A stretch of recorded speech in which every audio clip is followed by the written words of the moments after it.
It's been 2 years since Deadpool first broke through the fourth wall and into our hearts during his first solo outing on the silver screen. Fortunately for fans, the movie fared better than both X-Men Origins Wolverine and Green Lantern, so you know what that means. We've got a franchise on our hands. Hey everyone, I'm Jacob with Cinematica, and today we're taking a look at 107 facts that you should know about Deadpool 2. Let's get started.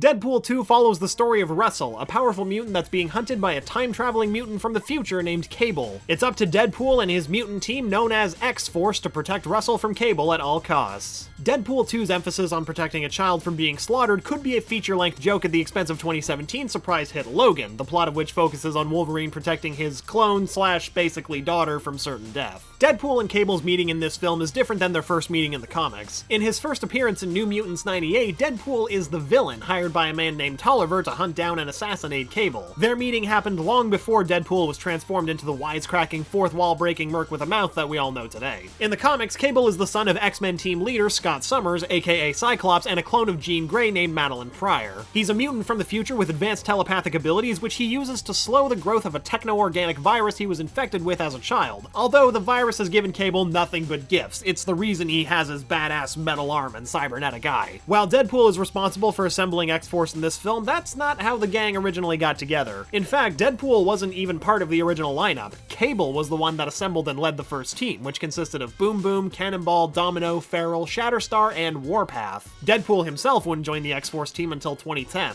Domino is a great help to Deadpool and X-Force in their fight against Cable in Deadpool 2, but that isn't quite how it plays out in the comics. Comic book Domino had a romantic relationship with Cable while holding a grudge against Deadpool and his girlfriend Vanessa. The grudge was pretty fair, though Vanessa once stole Domino's identity and held her prisoner. Though 20th Century Fox initially had no faith in a Deadpool film, X-Men producer Simon Kinberg says that talks of making Deadpool 2 began filming during the first Deadpool. All they knew at the time was that the sequel would likely introduce Deadpool's on-again, off-again frenemy, the time-traveling mutant Nathan Summers, aka Cable. The first news of a Deadpool sequel and the appearance of Cable came straight from the Merc's mouth in a Ferris Bueller-inspired post-credits scene at the end of the original film. He informs the audience that Cable will appear in the sequel and that he could be played by Mel Gibson, Dolph Lundgren, or Keira Knightley, who has quite the range. According to Simon Kinberg, the filmmakers behind the X-Men franchise originally intended for Cable to make his big screen debut in director Bryan Singer's cinematic adaptation of X-Men Days of Future Past back in 2014, but he was scrapped early on in the process. The Deadpool sequel was officially greenlit by 20th Century Fox just days before the premiere of the original film. The first ones to sign back on for number 2 were original Deadpool screenwriters Rhett Reese and Paul Wernick. At the time, the return of Ryan Reynolds as Deadpool and director Tim Miller were uncertain, though. Midway through the screenwriting process, Drew Goddard, known for directing The Cabin in the Woods and creating Netflix's Daredevil, was brought in to assist the screenwriters as a script consultant. As of the recording of this video, Drew Goddard is also in the running to write and direct a future X-Force movie. Aside from introducing audiences to Cable, the screenwriters felt an obligation to have Deadpool 2 establish the famous X-Men offshoot team known as X-Force, a team whose roster in the comics has included both Cable and Deadpool. According to the screenwriters, they didn't intend to set up an X-Force spin-off film, but they wouldn't be surprised if one got made. Upon deciding to focus on X-Force, the screenwriters decided to include a mutant that had not only served on X-Force in the comics, but somebody that had also been prominently featured within Cable and Deadpool comics. That mutant was none other than Nina Thurman, aka Domino, a mutant that can psionically initiate telekinetic acts that affect probability in her favor. In other words, she's lucky. Although he was unsure at first, Ryan Reynolds eventually signed on for the sequel, though he had a few conditions that would give him more say in the film's trajectory than the average actor, granting him casting approval and other creative controls. Tim Miller never officially signed on for the sequel, but was involved in early developments of the film's story. When comparing the first and second movies, Ryan Reynolds describes the first Deadpool as a love story masquerading as a comic book film, while number 2 is a family film masquerading as a comic book film. Deadpool co-creator Rob Liefeld compares the difference between Deadpool and Deadpool 2 to the difference between Alien and Aliens. The first is a brilliant, self-contained film that makes great use of its limited resources, while Deadpool 2 is given the time and budget to expand the scope of the film to make it different enough, yet respectful as to not leave anything we loved about the original behind.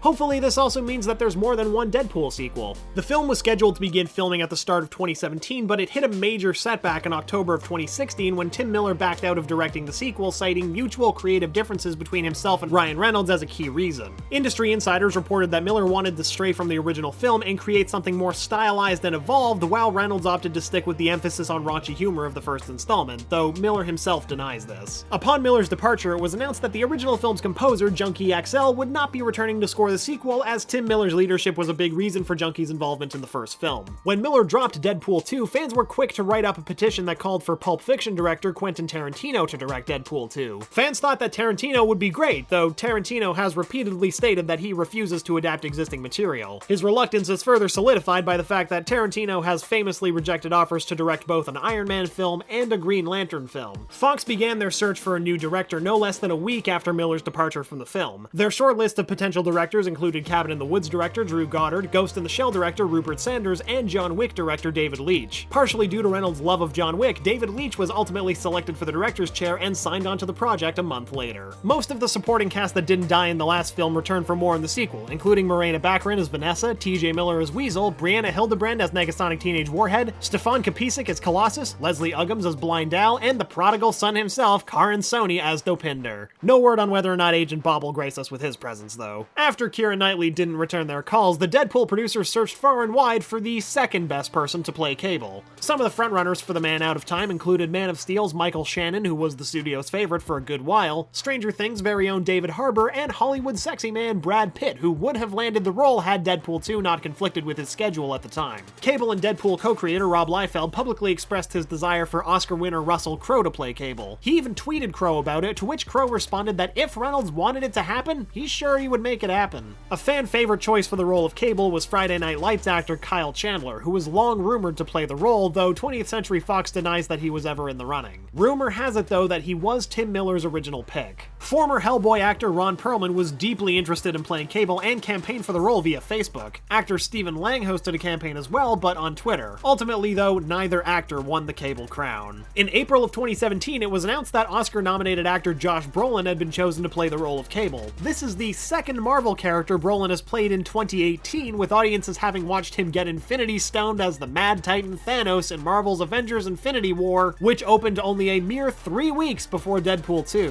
When Josh Brolin signed on to play Cable, it wasn't just for Deadpool 2. Brolin stated that this film is merely Cable's introduction. He's under contract to play the character in 3 other films that will create one large character arc for Cable. Josh Brolin underwent an impressive workout routine in order to get absolutely jacked for his role as Cable, with the actor stating that the role forced him to get into the best shape of his life. If you want to get ripped like Cable, Brolin shared his exact routine on Twitter. In addition to hitting the gym, Brolin cut bread, pasta, and sugar from his diet. In October of 2016, numerous actresses had begun screen testing for the role of Domino, including Scott Pilgrim's Mary Elizabeth Winstead, John Wick Chapter 2's Ruby Rose, and Blade Runner 2049's Mackenzie Davis. In March of 2017, Ryan Reynolds himself announced that Domino would be played by actress Zazie Beetz via a hilariously bad Photoshop of Beetz' head onto a Deadpool comic cover. You may know her from her role as Van on Donald Glover's award-winning FX series Atlanta. Russell's character was tailor-made to fit the acting talents of Julian Dennison, who the creative team considered to be the only choice for the role. Dennison first gained acclaim in Taika Waititi's film Hunt for the Wilderpeople. Bill Skarsgård, better known as Pennywise the Dancing Clown in 2017's It remake, was cast to take on the role of X-Force member Zeitgeist, a mutant whose power is to spew acidic vomit from his mouth.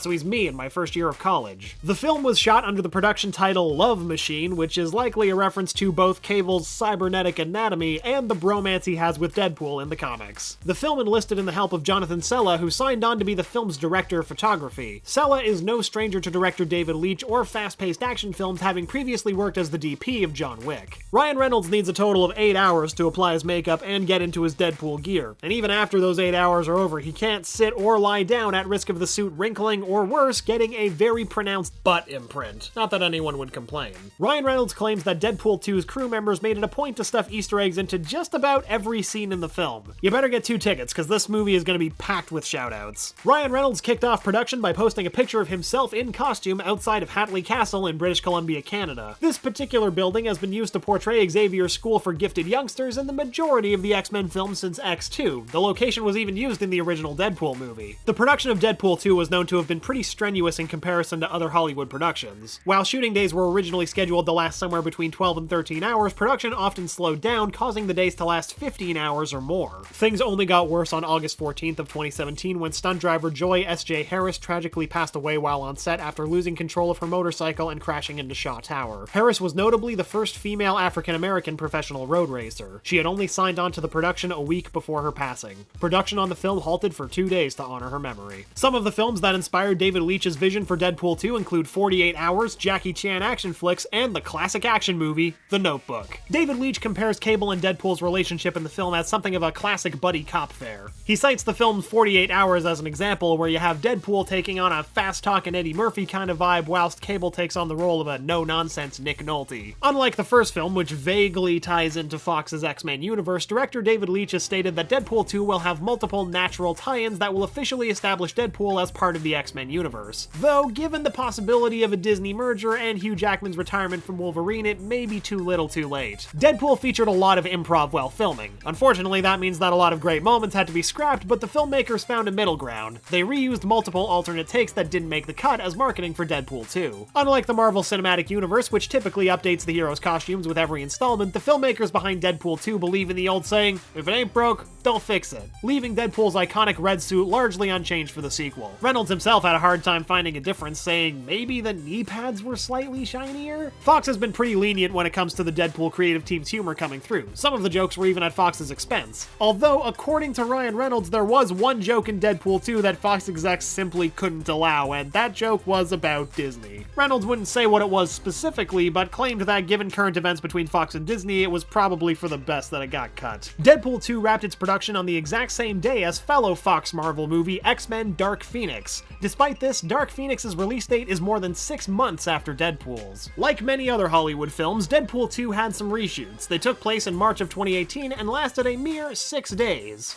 These reshoots also incorporated a super secret cameo that had better be at least 2 Hugh Jackmans. The Deadpool 2 reshoots took the production team back to Vancouver, however, the production changed its codename from Love Machine to Daisy. It was initially reported that Deadpool 2 received reshoots due to early cuts of the film receiving a poor reception from test audiences, but this allegedly wasn't the case. Test screenings for Deadpool 2 outscored the original with 98 out of 100 compared to the first film's 91 out of 100. So then why were the reshoots ordered? Mostly to add in more of what the test audiences responded most positively to, namely Cable and Domino, as Josh Brolin confirmed he was taking part in the reshoots. Upon losing the person behind the original score, Junkie XL, the producers selected composer Tyler Bates. Bates is perhaps best known for creating the music for Guardians of the Galaxy and Guardians of the Galaxy Volume 2. Tyler Bates' favorite song on the soundtrack is You Can't Stop This Motherfucker, notably because it's a piece that uses Gale Force orchestral number that features a full string and bass orchestra, battle drumming, and a dead serious choir singing You Can't Stop This Motherfucker, and a rousing chorus of holy shitballs. You Can't Stop This Motherfucker originally didn't have English lyrics. Instead, the vocalists did as most Hollywood films do and sang in faux Latin gibberish.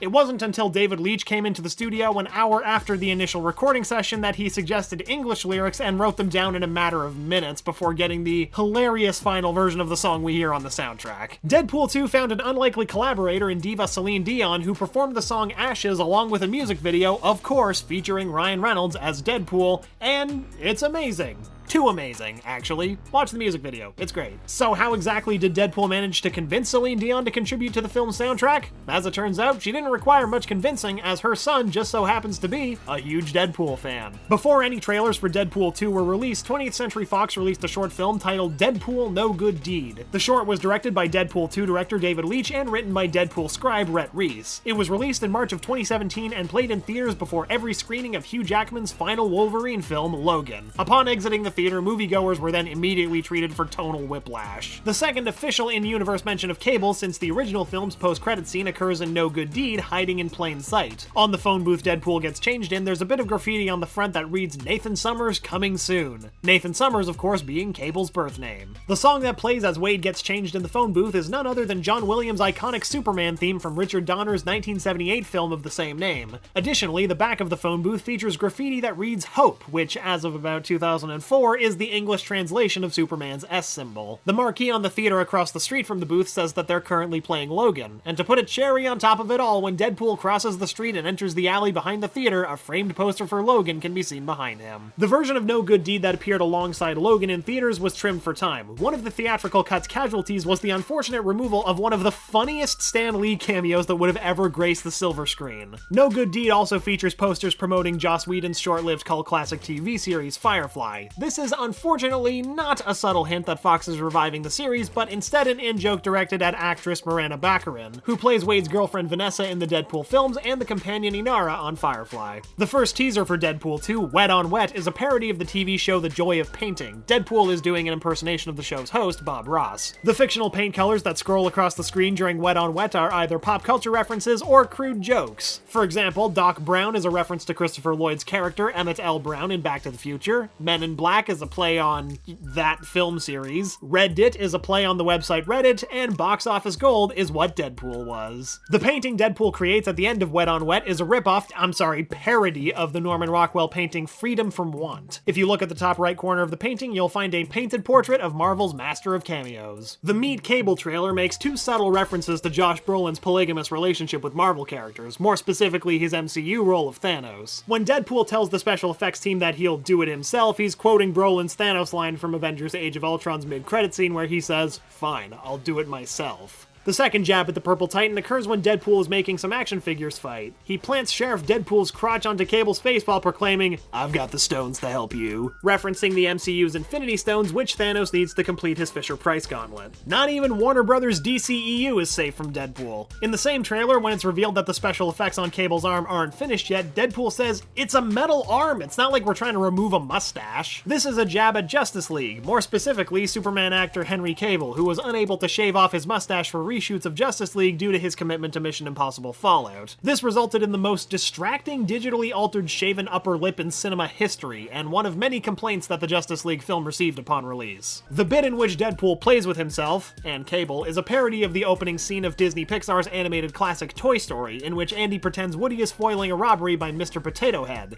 The dead giveaways being Sheriff Deadpool's outfit and his quote, "Reach for the sky." This could also be subtly poking fun at the potential acquisition of Fox by Disney, which also purchased Pixar, the creators of Toy Story, and Marvel Comics, the creators of Deadpool and the X-Men. Deadpool even manages to pack references into its movie poster. The poster of Deadpool being literally showered by bullets is a reference to a famous image from the 1983 film Flashdance. Another poster is more of a painting and features Cable emerging from a vortex and pointing a gun at Deadpool's finger. This particular poster is mocking Michelangelo's The Creation of Adam, which is prominently on display in the Sistine Chapel. Who says that Deadpool isn't for scholars? Since the fans helped make the original Deadpool a reality, it seemed only right to let a few of them contribute to Deadpool's marketing. After all, it saves the studio some marketing money, right? 20th Century Fox teamed up with DeviantArt and ran a contest that would see the Deadpool artwork of one lucky artist become an official IMAX poster prominently displayed in select theaters. That lucky artist being Andy Fairhurst with his reimagining of a classic scene from the Goonies blended with everyone's favorite Merc with a Mouth. One of the film's trailers informs us that Deadpool 2 is from the studio that brought us 27 Dresses and The Devil Wears Prada. These films were both written by screenwriter Aline Brosh McKenna, who is credited with reinvigorating the romantic comedy genre, a genre that was critical in building up Ryan Reynolds' career and even had a heavy influence on the first Deadpool. You can currently see her work on the CW show Crazy Ex-Girlfriend. Deadpool calling the Sisterhood of the Traveling Pants pure pornography is yet another in-joke, this time directed at Ryan Reynolds' wife, Blake Lively, who played Bridget in the Sisterhood of the Traveling Pants. In the film, Deadpool emerges from a coffin, which could be yet another possible self-referential jab at Ryan Reynolds' career, more specifically the 2010 thriller Buried, in which Reynolds' character wakes up in a coffin equipped with only a lighter and a cell phone.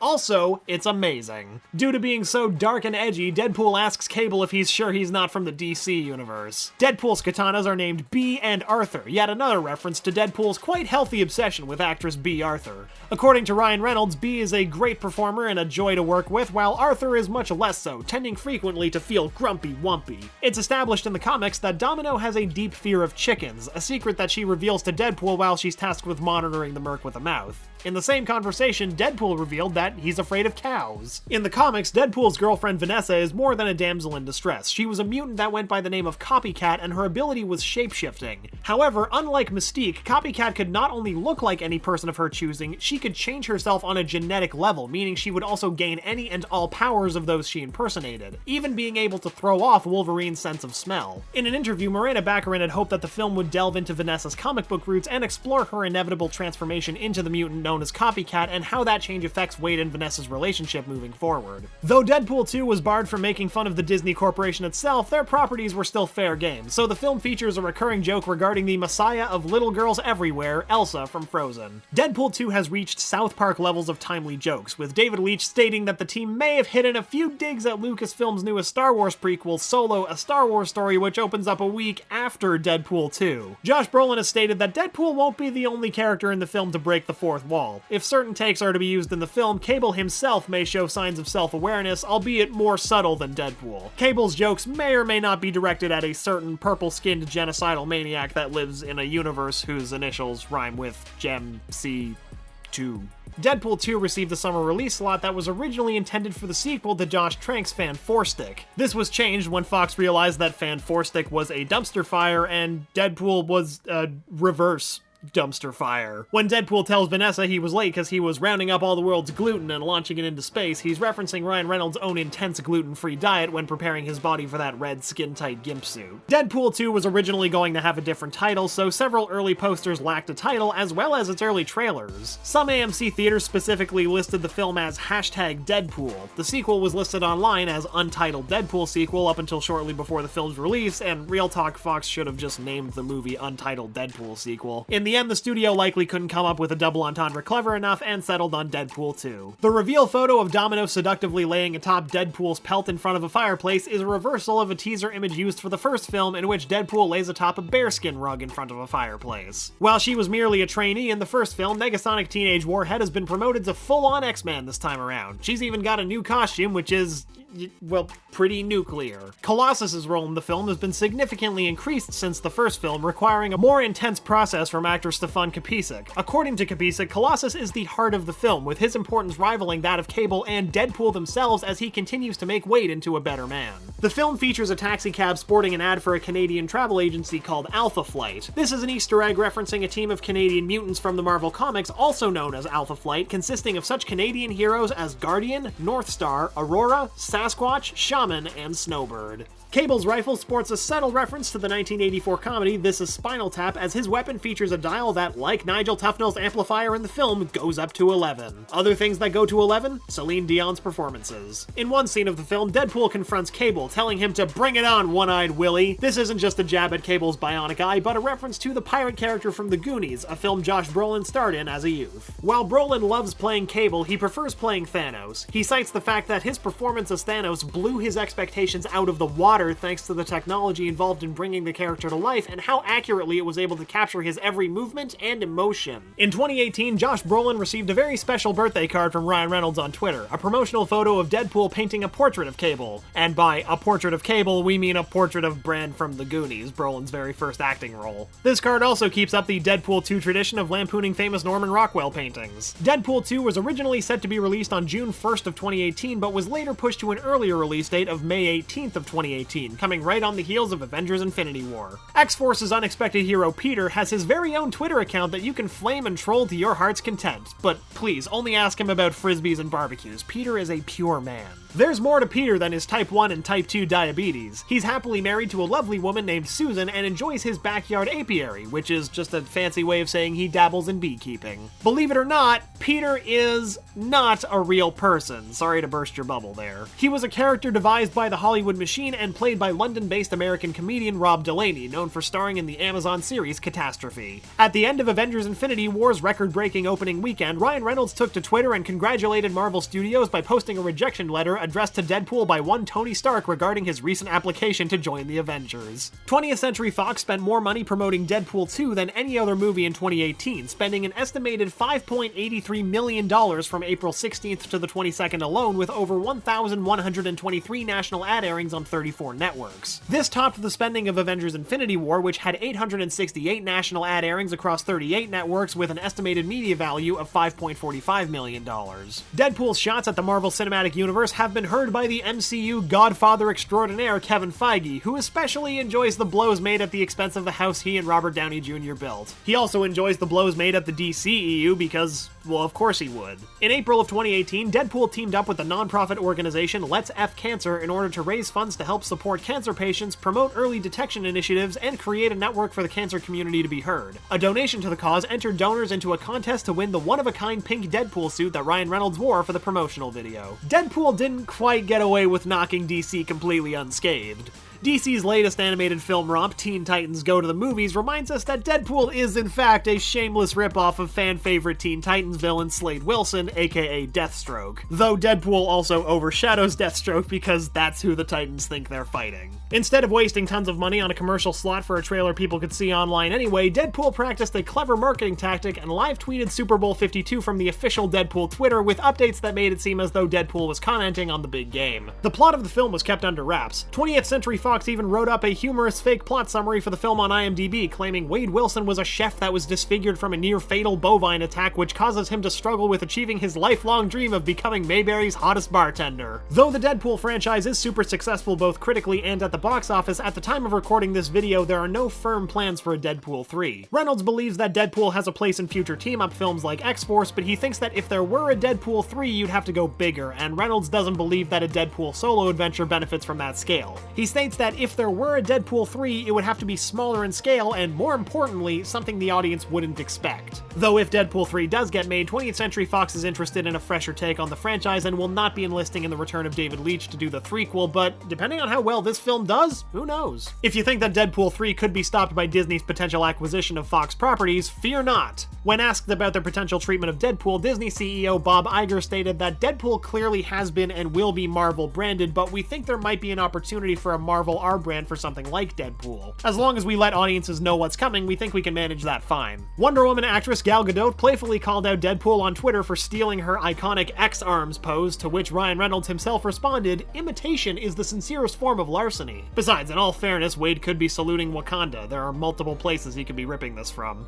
Deadpool 2 became the top R-rated pre-selling movie in Fandango's entire 18-year history, knocking the crown off previous record holder 50 Shades of Grey. As far as pre-sales for all movies in 2018 go, Deadpool 2 sits in third place behind Avengers Infinity War and Black Panther. Once again, I'm Jacob, and thanks for watching 107 Facts about Deadpool 2. Which Josh Brolin is superior? Avengers Thanos, Deadpool's Cable, or Goonies Bran? But let's be honest, it's clearly Bran, right? Are you pumped to see Domino in the mix? Comment below and let us know. Don't forget to click the bell icon to become part of our notification squad, and if you want to see more videos like this one, subscribe to Cinematica, where we cover your favorite TV shows and movies.